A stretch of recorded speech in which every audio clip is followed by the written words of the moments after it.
We live in a dualistic world, day, night, black, white, good, bad, pleasure, pain. When we're meeting life from a personality point of view, untransmuted personality point of view, which most people are, then that's how life is. It's either good, bad, pleasurable, or unpleasurable. I'm happy or I'm unhappy. So the personality is responsible for those stories that we tell ourselves. Life's painful, life's hard, life's difficult, all of those stories. You may remember the Lover's card, where we see the relationship between the spirit, the soul, and the personality, a harmonious relationship where divine grace is flowing down the rays that we saw in the central sun.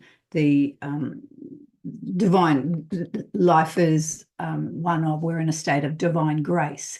Now, there are three figures in that card. Now, if we look at the Three of Swords, we have three swords there. And the Three of Swords is traditionally a card of betrayal, karma, drama, and betrayal. But if we look at the ultimate betrayal that exists, is when we betray ourselves, when we betray our divine nature, when we lose connection, when we unplug, when we step out of a state of grace. And the personality aspect of us is the part that's very responsible for us stepping out of that state of divine grace and moving out of that sacred relationship shown in the Lover's card. And the way that it does that, the swords represent the mental body that places judgments or opinions or states, or the words that we use. Remember, swords are the element of air, and the element of air is communicating. So that's the thoughts that we think, the pain that we inflict upon our soul and our spirit by the thoughts that we're thinking and the words that we're saying. We are inflicting pain upon ourselves. When we say, oh my God, I hate my life, for instance, or anything like that, any negative, we are wounding our soul. Well, we're wounding ourselves, we're wounding our soul, we're wounding our spirit by our words. When we allow, and remember, our thoughts are part of our threefold personality vehicle. We have a mental body. That's what's responsible, a lower mind. That's what's responsible for thinking and speaking and communicating. So it's a very powerful thing, our mental body. It can cause a lot of damage. It causes a lot of pain to the soul and the personality. And we have free will, whether we choose to do that or not, but that's what people do. They're inflicting pain on themselves all the time with their thought processes, negative thought patterns. If we look at the clouds that are there, the dark clouds and the rain, that's symbolic of the emotional body. And so the emotions that we allow, the dark clouds we allow to hang over us. I'm feeling this and I'm feeling that, and I'm really feeling bad today. I'm not having a good day. So those dark clouds that with an act of free will, we can blow. We have that ability to blow them away, to not entertain them, to not allow them into the house.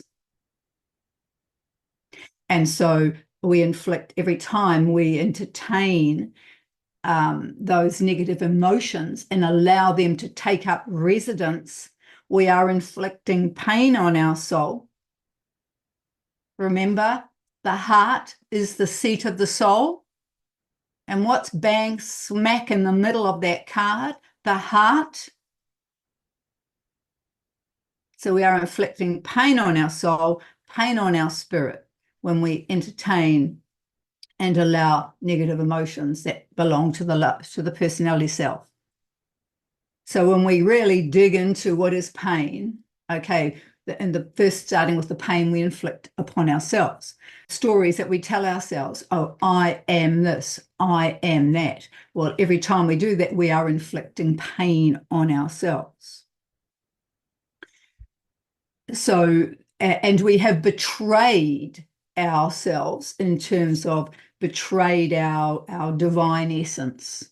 If we think about any type of pain, so that's what we do to ourselves, correct? We do that to ourselves. Each and every person does that to themselves. If we look at pain, that whenever, if you put your hand onto a hot fire, for instance, and we find that burns, and so we flinch from that and we don't do that again.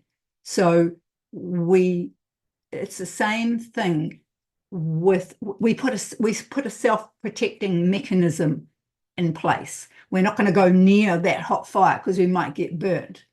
Or if we've cut ourselves, we're going to be pretty careful around sharp instruments.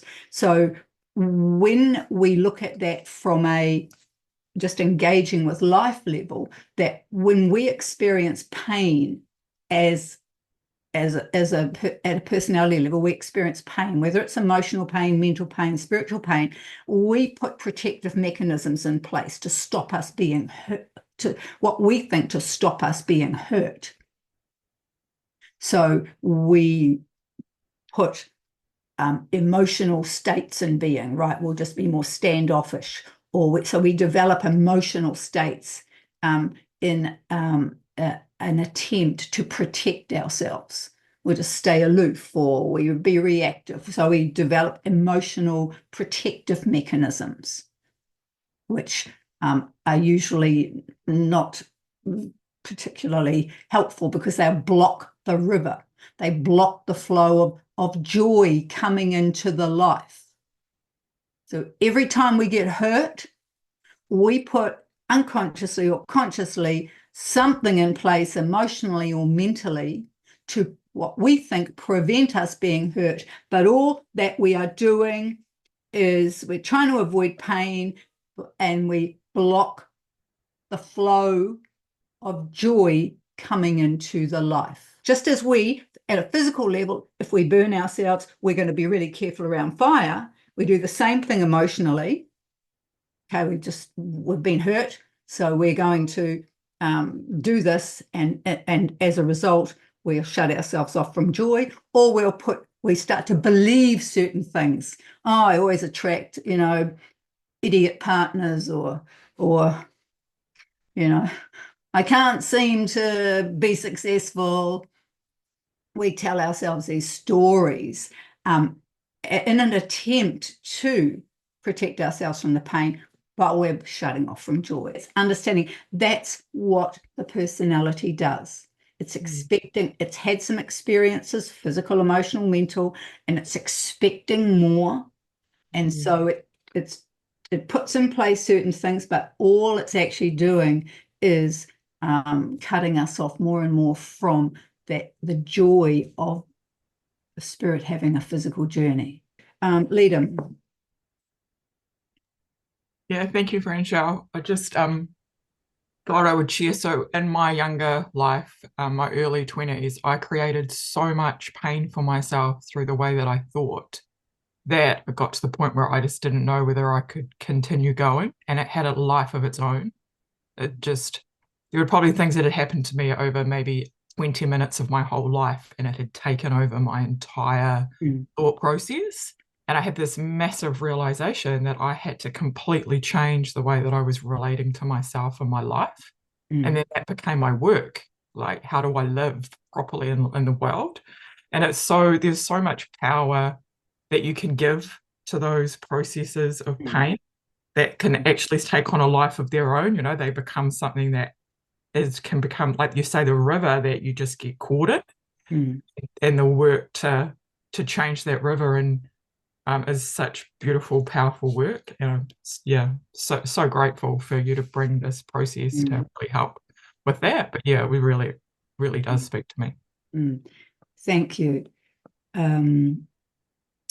Yes, there is a point. There's that, and it is always choices. Remember, free will. We'll always have choices. We always have choices. But because those stories are often so ingrained, life is painful, then more and more energy sort of aggregates to that, and it becomes self-fulfilling prophecy, and the emotional energy stuck in that pattern, the mind stuck in that pattern, and life, like we saw with the Three of Swords, is painful as opposed to being joy. So there's a point in each of our lives where we will either, if we stay in this state of pain, life is painful. Life is painful one way or another, whether it's because I'm in physical pain or whether it's because emotional pain, mental pain.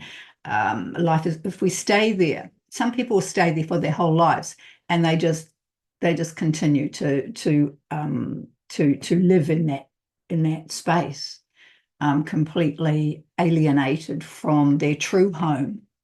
So this point where sometimes people will realize, oh, I can't live like this anymore.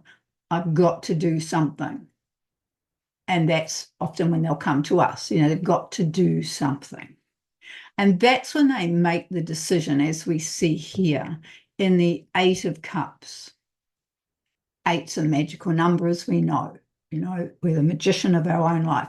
When we decide we cannot stay in this wasteland, we cannot stay in this space where nothing can grow. There's the moon, which it's just cycle after, it's repeating cycles. We cannot just keep doing this over and over and over again. We have to leave this place. And that's a free will choice. You can see in the card, the hand is holding the staff, the wand in the right hand. So the will is being engaged. Something is compelling the person to move beyond this reality where nothing can grow, where the soul is in a wasteland. And the color red, of course, is impetus and the color of life. So that choosing to leave, something has to change. I have to leave this place of pain. I have to leave this place of pain, as we saw with the Three of Swords. I have to move. And that's the inner, that's the impetus that comes from within. That we know we can't stay here, we have to do something. And often the person doesn't know what to do. They might have tried conventional means, but they'll often find their way to us, because this is without true sustenance. In Egypt, the symbol for water is, and energy, it's the same. Water is energy and vibration. So we can no longer drink from these cups that are in the wasteland. They're poison. We realize that we're poisoning ourselves at some level, and that's what happens when we are negative thoughts, negative emotional states. We're poisoning ourselves. So at some point we need clean, fresh water or clean, fresh energy, which of course is coming back home to ourselves. We're coming back home to ourselves, that divine homesickness